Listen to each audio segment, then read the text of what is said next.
Hello, hello, hello. This is Misty Magdalena Grace with the new and improved version of Healthy and Wealthy and Wise, where we talk about spirituality, psychedelics, plant medicine, microdosing, and really that journey within to finding your best innate wisdom, to your best health, your best wealth through all sorts of inner child healing, trauma release, grief recovery, overcoming addictions, and working with the mind, the body, and spirit. So go ahead, leave a review, subscribe, download. We look forward to your feedback. Thanks for tuning in today. Hello, everyone. Welcome back. Magdalena Grace here. Just super excited to continue this theme of Suicide and Recovery Awareness Month. I've lost count. I feel like this might be lucky number 7. I can't honestly remember. I think we've had 7 or 8 podcasts already. And today, it's September 17th. It's a full moon. It's a lunar eclipse, which I may briefly touch on during our show today. So if you're watching this later, you had a smooth full moon and lunar eclipse transition, and we're just going to dive right in because I'm so excited. I just met Paula this year, and she's all the way over in Europe. It's like really dark where she is right now. So super excited for you to be here today to share your wisdom. And as always, I just want to encourage people, if you're finding this later, hit the like button, comment, subscribe to my channel, and then share this message with someone else. I always say sharing is caring, and especially with the topic today, I feel like this is a topic I haven't touched on ever, I don't believe, in my Suicide Awareness Month. So Paula, I'm really grateful that you took the time to be here today. So I'm just going to go ahead and introduce you. So Paula is a mental performance coach for high performing and highly ambitious athletes, artists, and entrepreneurs. So you might be saying, whoa, what does that have to do with suicide? Well, guess what? At least 2 of my friends that died by suicide fit that exact definition. I fit that exact definition. And Paula is going to share her story about her own journey of wanting to die and how she navigated that and turned it into her mission and passion professionally. So, Paula, take it away. Yeah, thank you so much. Yes, I just saw the moon over here and it's beautiful. I don't know the eclipse and if it's, probably not visible here. But yeah, it's a very powerful, beautiful moon. So look forward to that. It's coming to your very soon. Yeah. So thank you so much for having me here. I mean, and I don't often get a chance to, or maybe I don't take the chance to speak about my own journey and how dark it got.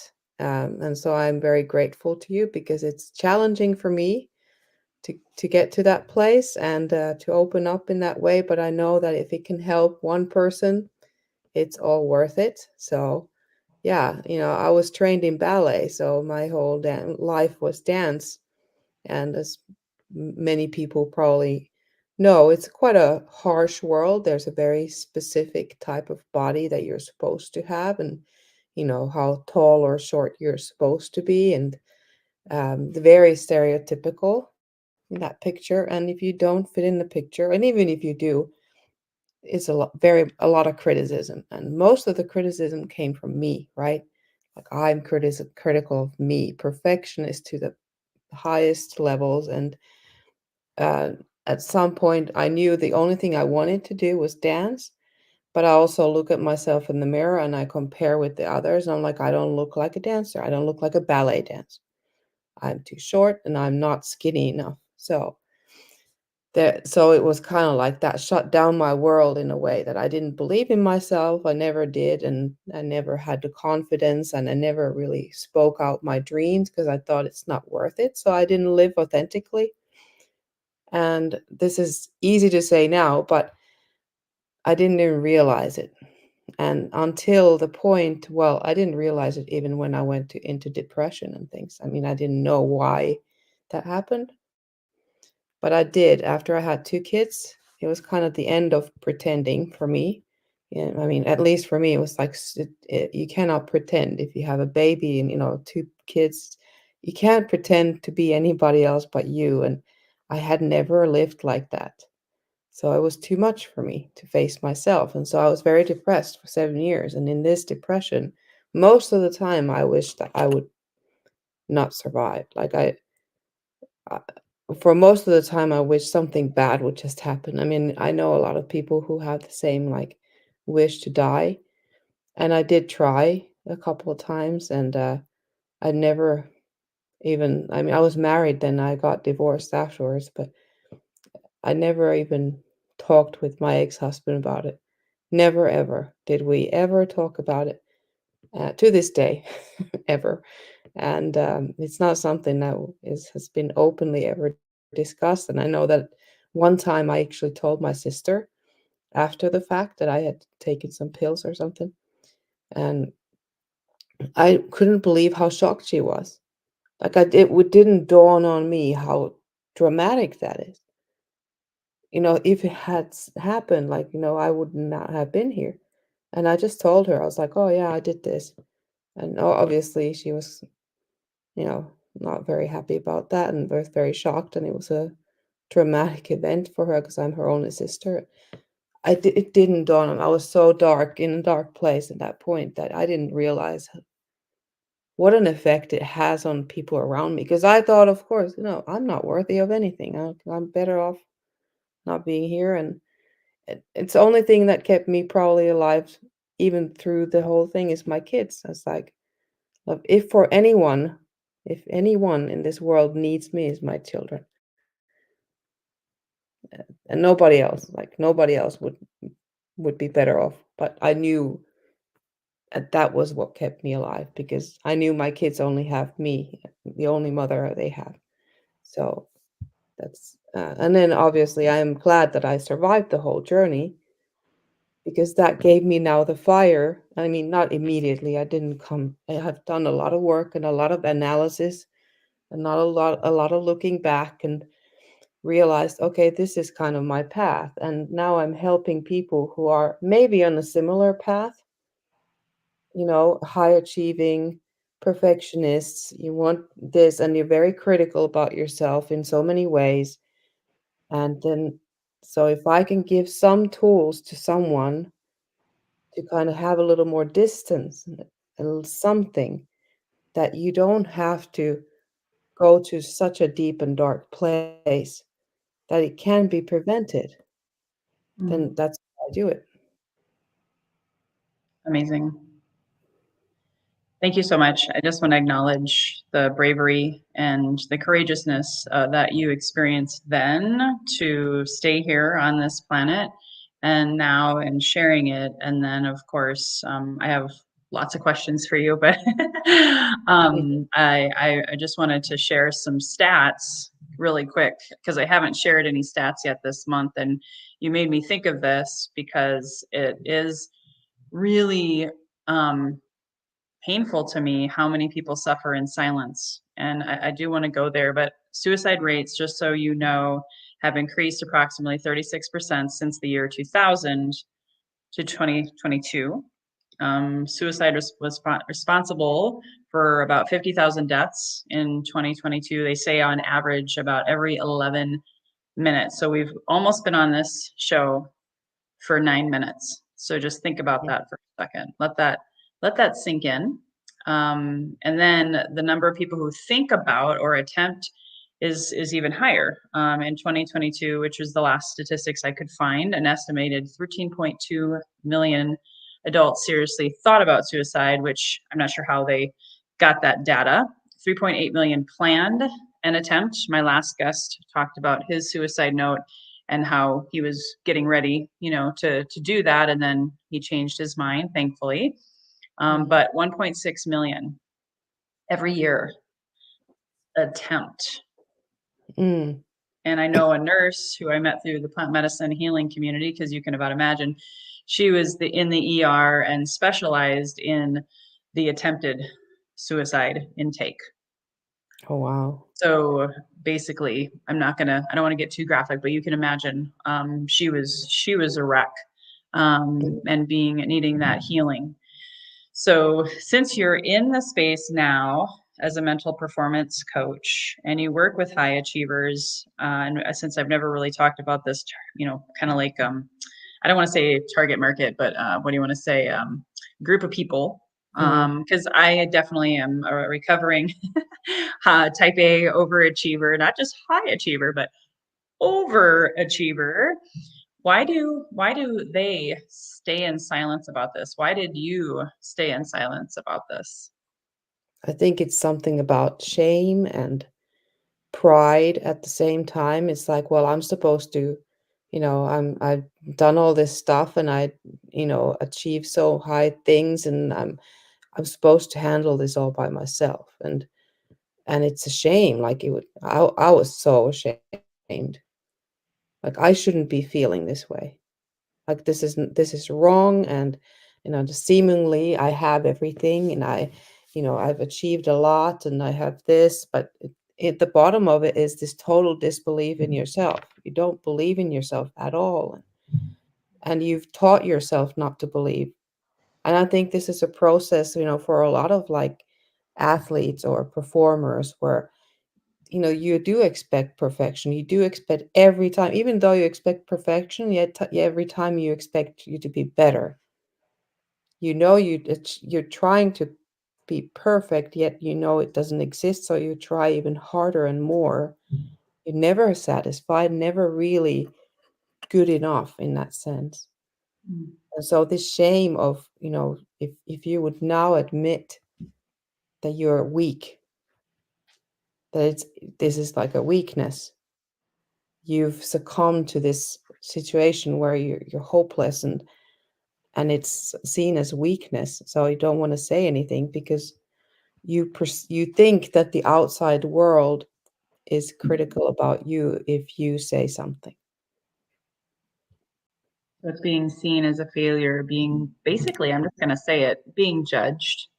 Yeah, yeah, and it's also only because you judge yourself so much that you then think that the same kind of level of judgment is from everywhere. Mm. I thought you said something really profound because this is very common, especially since the invention of Facebook, also known as fake book, right? Everyone likes to compare, keeping up with the Joneses. Oh, this athlete is faster than me. I'm not good enough. This, you know, fellow dancer is skinnier or taller and has a better body. I'm sure all of that was part of your self-criticism, right? Yeah, I mean, this was all before. I mean, I'm so old that it was way before any kind of social media or anything, and even the internet, really. And so it was comparison with magazines and TV.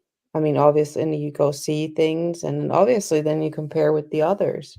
You know what you're supposed to look like. I mean, you know how long your legs are supposed to be, how long your neck's supposed to be, and these are the things that you can't pick the length of your legs. I mean, and there's nothing you can do about that. It's one of those things, and yet you give energy into these kind of judgments about yourself, which is just eats you up from the inside, unless you have some tools to put that into perspective and question your own thoughts. And I Mm. was never taught that. I mean, like most of us were never taught to question our own thoughts to any level, and that's why, yeah, so much happens. Well, I'm even going to throw something at you because I'm sure you can appreciate what I'm about to say. Not only were we not taught to question our own thoughts, you're not supposed to question coaches or people in authority or whoever is in charge, right? So as an athlete myself, Mhm, I had high school coaches, college coaches. In my 20s I became an Ironman triathlete. I didn't do that without coaches. And so we're always looking to people in authority. Not going to get into the rabbit hole I could on that, but just following the rules, right? Being a good girl. And I feel like, I don't know if this was you, like I had to be a straight A student. I really strived for approval and perfection. I joke I'm a double Virgo, so I got a double dose of that perfectionism mhm, and inner criticism, but we all have it. mhm, And so a lot of times high performance, not just athletes, we're also talking about business owners, right? And mhm, and career people, CEOs, a lot of times we just kind of follow the leader, so to speak. So it's even bigger than that. Wouldn't you agree? Besides your, questioning your own thoughts. Yeah, absolutely. I totally agree. It is a kinda it gets into this place where it's kinda like a black and white world, kinda there's only one or the other. You either have total success or you're total failure, and that's Mm, kinda how I've, lived as well. It's like either if you don't succeed all the way, like you have all the best grades, you have all the best, get the roles, you all of people say they love you and all of this, then that's good. And then, or if that doesn't happen in all of those places, then it's a total failure. mm. And that's a very dangerous place to be, I think, for, if you don't see any colors in between, and that it's because oftentimes you can't achieve that what you think is the total success. Yeah. And again, having that definition of success could be a whole another podcast by itself. I'm curious now, once you realize I like to say you chose life, your children inspired you. I had exact same thing, my children and husband, even though at the time I felt like a worthless mom, again, worthless wife, I judged myself in spades, right? I knew that there was a desire inside of my heart to stay for them, but also for myself. So you chose life. And if you can summarize, because I'm sure, like me, it was a lot of things, but if you could pick like the top three things that helped you to move from suicidal to then, a career helping people with mental performance. Well, it was a longer, no, I wouldn't have to say it's a long process because I thought it would, take years. It really didn't take years. It took months, but it took just time for me. Like that thing that always people say, especially to mothers, it's like, put yourself first. Well, when you really put yourself first, like truly put yourself first and consider yourself the most important person in your life before your kids, that's the first thing that happened is because I separated from my husband and I moved out. So all of a sudden I was at home with the kids before then. I was always there, always, around. And now I was like, first of all, it wasn't a guilt, was massive, obviously, but I had time for me. And for the first time. And so I had time to actually study things and learn things and about like personal development. I was very skeptical about everything.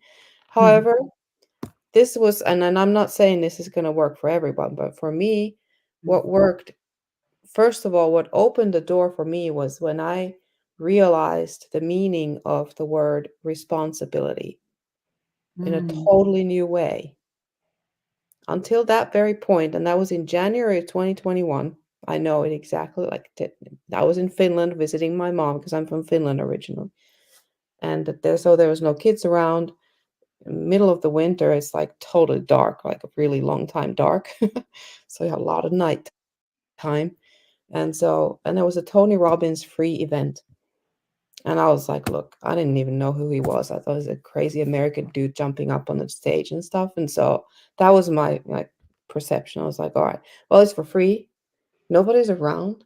I was like, all right, well, it can't hurt. And if I don't like it, I just close my computer and then, that's it. But until that point, I'm gonna go full on and be doing this stuff. If he asks me to jump, I'm gonna jump, whatever. And so in that moment, when I was listening, and then came this talk about responsibility, all of a sudden it opened up to me. It's like, and he said something like, I am responsible for my thoughts, my emotions, for my reactions, my body reaction. mm, And I heard it in that way. And I was like, wow, well, if that's the case, well, I have so many opportunities. I have the choice. I have the choice. I can choose. If I don't like my thought that's producing an emotion that I don't like, well, I can think of something else. I can choose another thought. It's up to me. And until then, every time someone for all so many years, people kept saying the same thing. You're responsible for your actions. You're responsible for everything in your life. It was always like I heard it as a blame. I am to blame. Oh, I'm to blame for my depression and for the suffering I've caused for others and all this stuff until that point. And I was like, wow, responsibility is actually a huge opportunity. And so that was the one thing that really changed for me is seeing responsibility as an opportunity. And then it came into, I opened up to a lot of other spaces and I had my first coach. That was the second thing. The first thing was the responsibility. No, the first thing was taking time for me, putting myself first. Mm, And the second thing was the responsibility. And the third thing was having a coach, hire a coach. I didn't even know what that was about.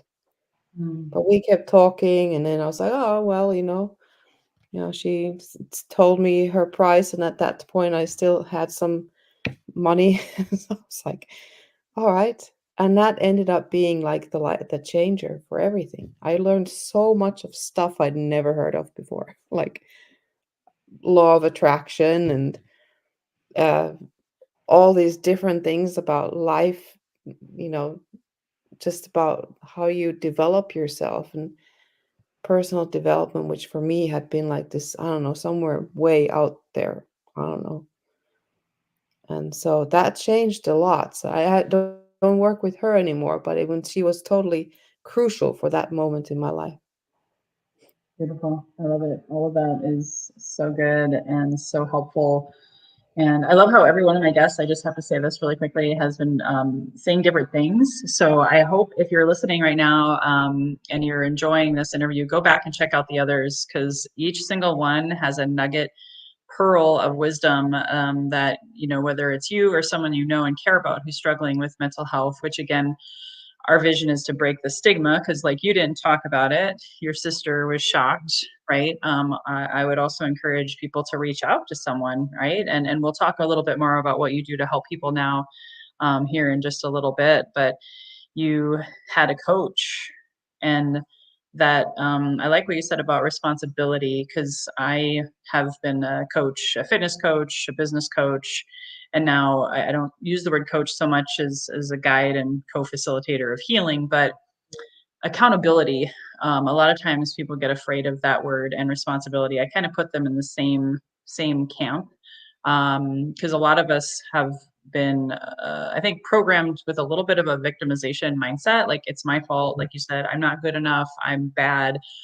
I deserve this punishment, right? Which goes back Mhm, to our childhood and programming from mhm, different institutions, whatever. It's hard to break that without accountability, and accountability like responsibility is just simply taking ownership, right? Taking mhm, ownership of, yes, this is where I was. I, like you, had a lot of shame, a lot of guilt, just a lot of like I was just wearing so many masks because mhm. I didn't want to see have people see me for my vulnerability and weakness. But keeping that coach, right, if people need support, having that person to hold us accountable and keep us going, even just a small pace, even if it's a snail's pace, we got to have someone there to be like a cheerleader, right?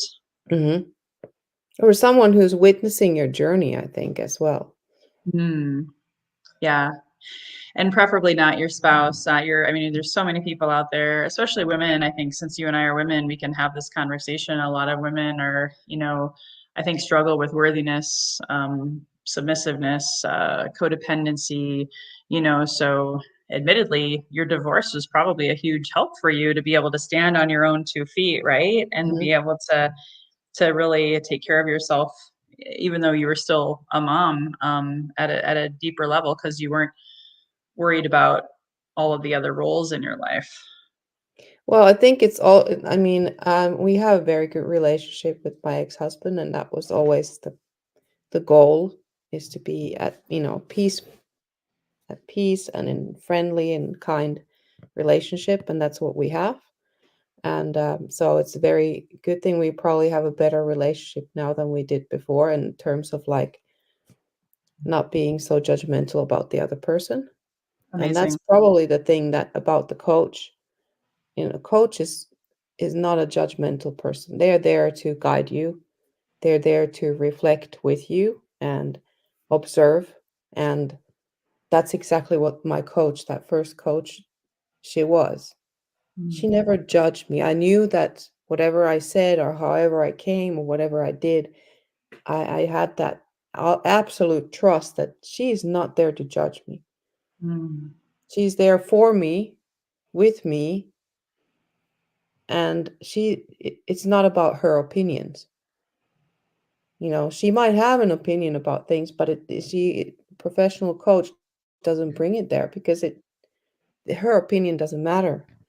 mm, It's just a reflection. Help me to reflect. Help me to see my life from a different angles. Help me to see, kind of question my beliefs. And that's what she did really successfully. I mean, that I really owe a lot to her. That I wouldn't be here sitting and being able to do the kind of work that I do if it wasn't for that guidance.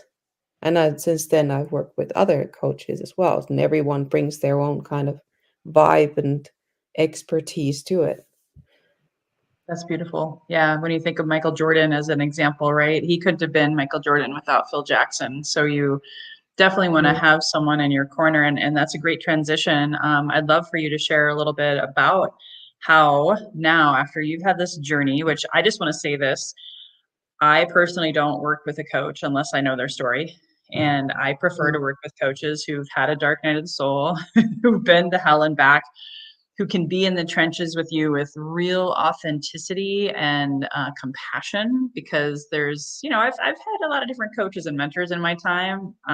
Again, I'm not going to even go there, but there's the good and the bad and the ugly of mm. coaches as well. And there's like a coach, like every minute I feel like there's a new coach being born. So I'd love for you to share how you help, with mental performance for high performers and ambitious athletes and entrepreneurs. Yeah, I mean, it's also been kind of a journey because it's funny how I first 3 years ago, more than 3 years ago now, I came to the idea that this was after the whole Tony Robbins thing, and it was COVID time, so I had a little bit more time as well. And I was like, oh, something I could have used when I was 16 or so would have been, because I realized at that point that a lot of the trouble that I had, the issues that I had came from that ballet, from from that environment, the training. Not that the people were bad, but just how I didn't have any tools or anyone who would tell me, look, the things that I have in my mind, my thoughts are maybe not 100% true. It's like there's a lot of not true there.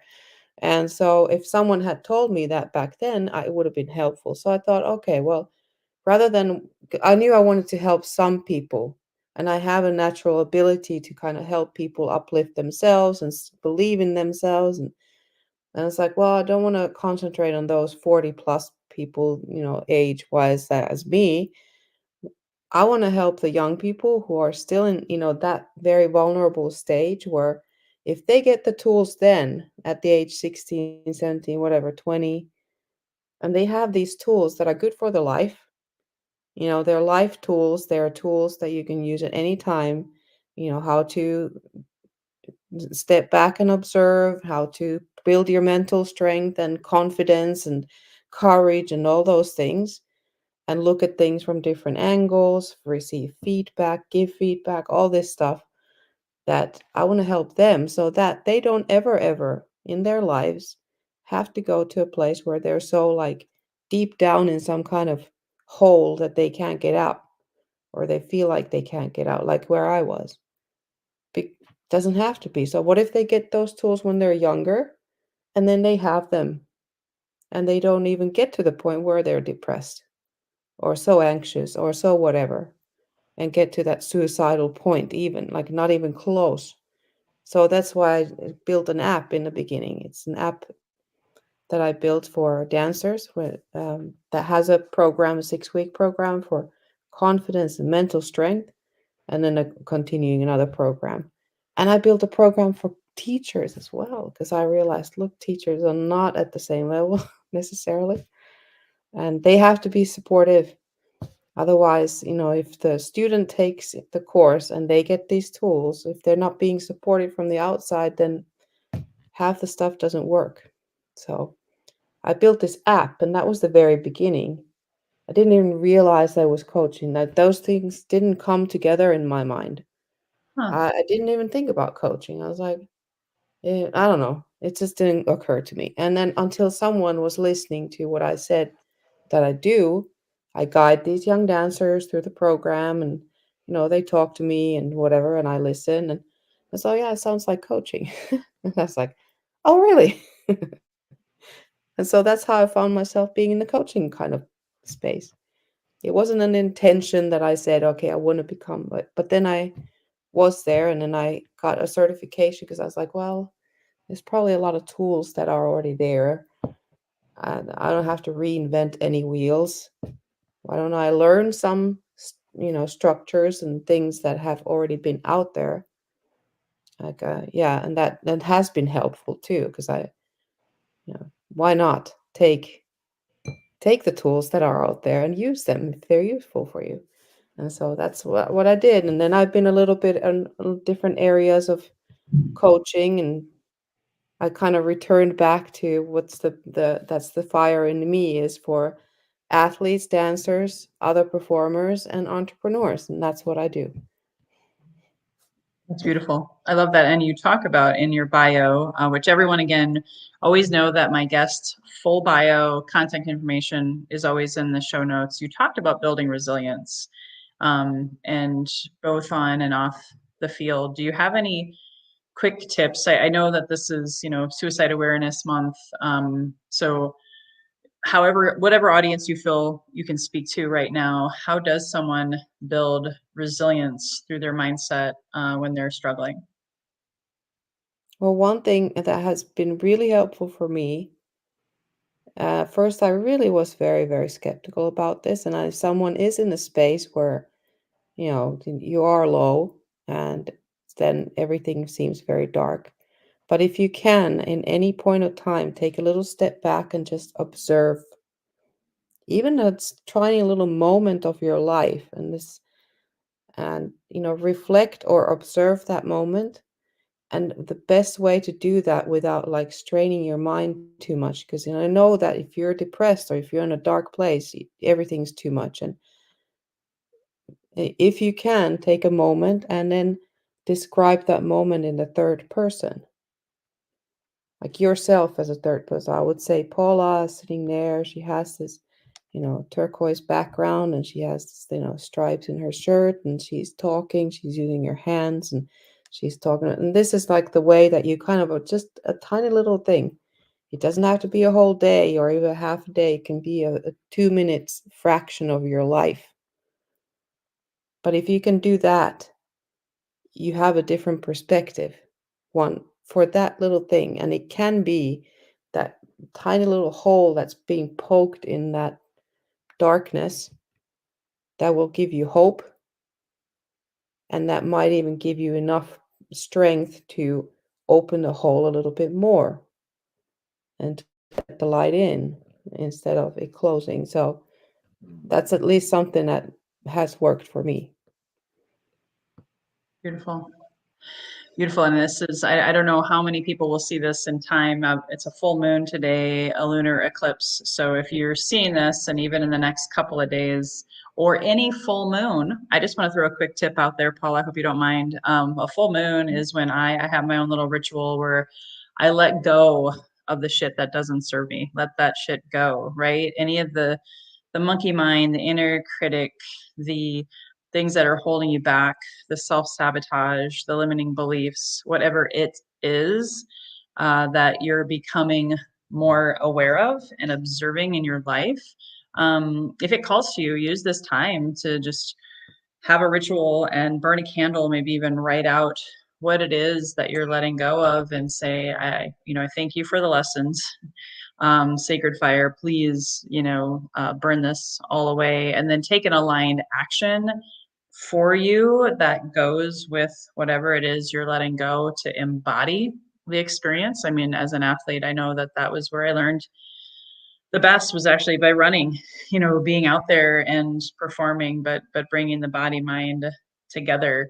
Do we have time if you want to share maybe one more tip, anything else that you work with your clients on that could inspire our listeners today? Yeah, I mean, there's something that has been also very powerful for a lot of clients and for myself as well is um like sometimes people have a hard time focusing. A lot of people have a hard time focusing on things like athletes as well. Like, your thoughts, just you were mentioning letting go. That letting go is so hard sometimes. I'm so hard. And that's like, yeah.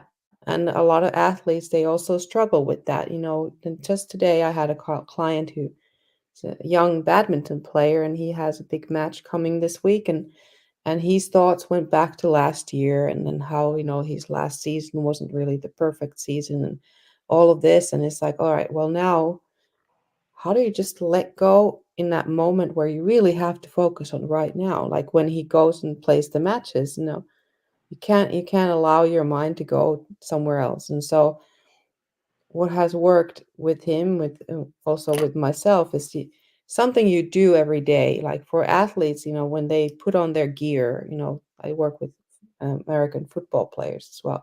They put on their helmet, and the last thing they do usually is the helmet. So you attach a meaning, the only you know.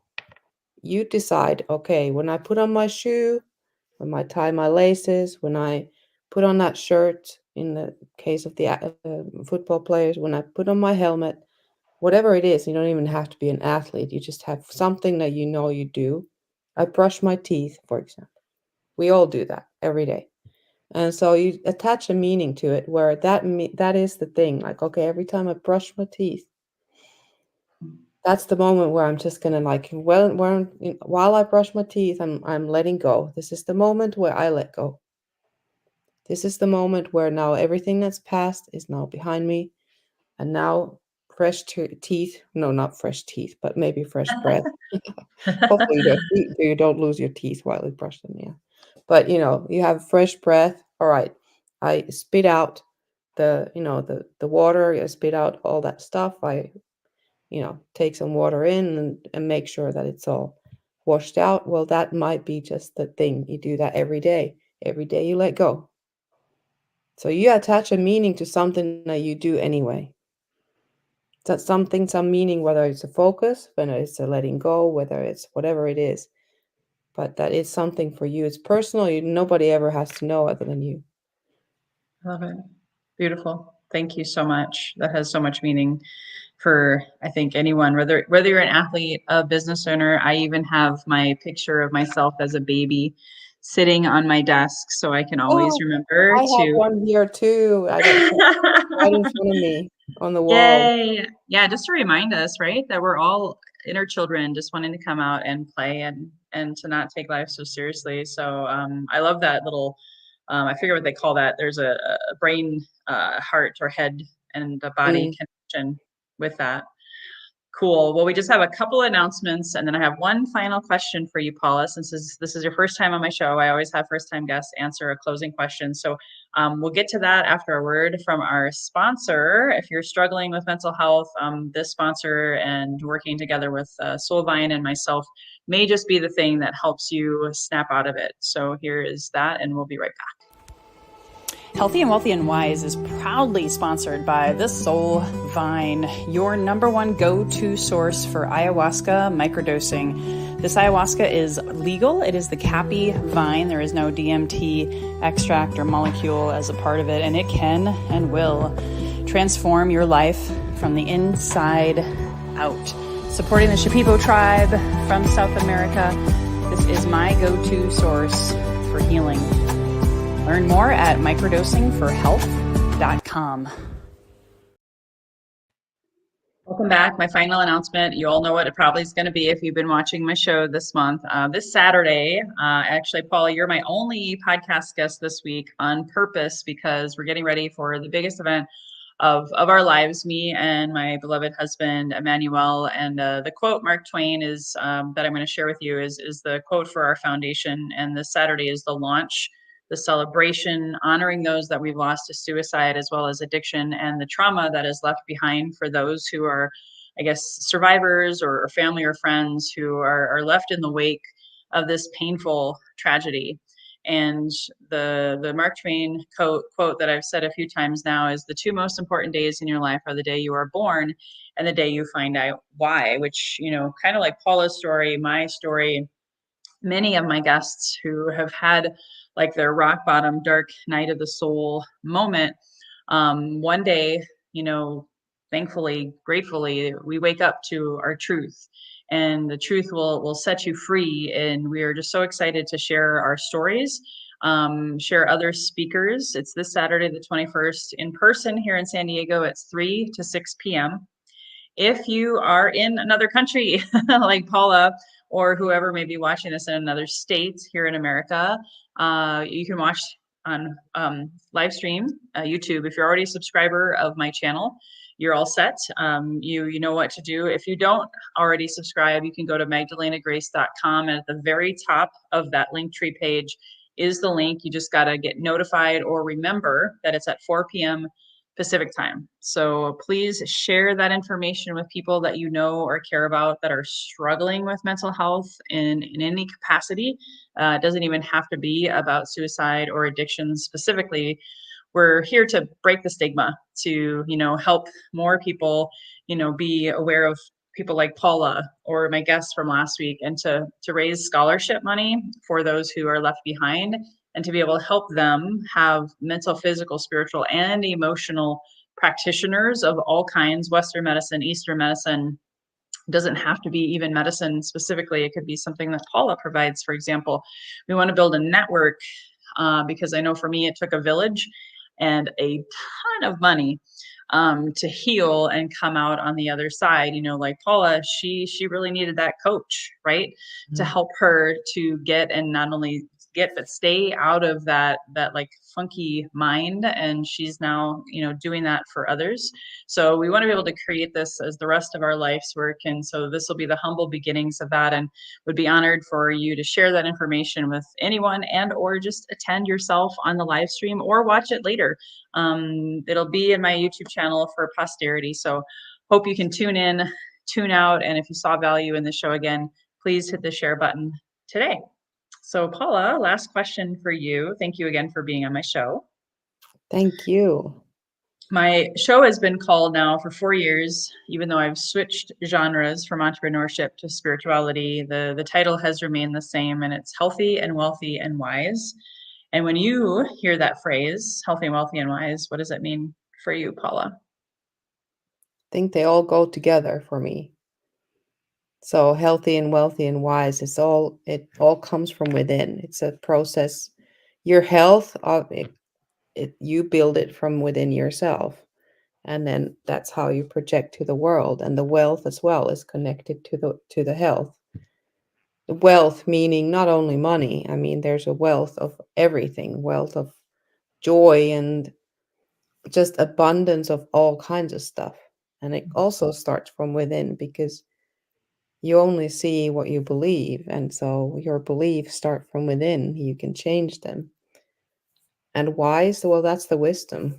We have this innate wisdom that starts from within ourselves, and that's the answer to all the questions in the world. And it lies here inside of us.